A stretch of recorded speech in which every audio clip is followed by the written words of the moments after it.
नमस्कार, श्री स्वामी समर्थ.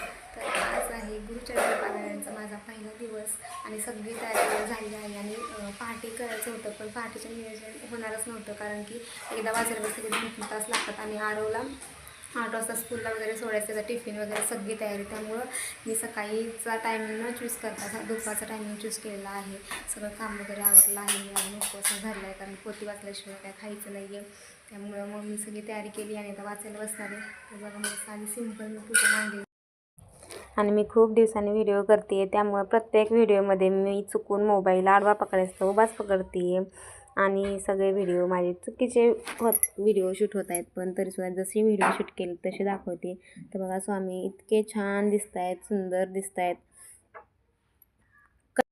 आणि हा दिवा काल फक्त पारायणासाठी आणला आहे मी, कारण की हा जो दिवा आहे तो फॅनच्या वाऱ्याने वगैरे भिजू शकतो आणि अखंड दिवा लावायचा होता, म्हणून हा काचचा दिवा काल परत 500 रुपयाचा आणला आहे.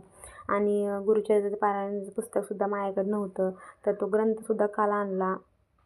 जो पाहिजे होता दिंडोरीपणीचा तो नाही भेटला, पण जो भेटला तो आणला, कारण की आपल्याला पूजा करायला काही कोणता जरी भेटला तरी वेळेला भेटणं महत्त्वाचं आहे.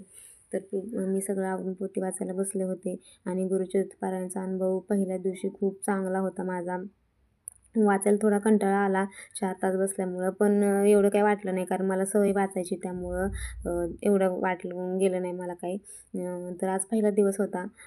तर चला नंतर बाकी काय असेल ते तुम्हाला परत पुढच्या व्हिडिओमध्ये दाखवेन. तर सर्वांना श्री स्वामी समर्थ. आणि जसे स्वामी माझ्यावरती म्हणजे मला प्रत्येक संकटातून बाहेर काढत असं तुम्हा सर्वांना काढो हीच सदिच्छा. नवीन व्हिडिओमध्ये पुन्हा भेटू, तोपर्यंत टाटा, बाय बाय.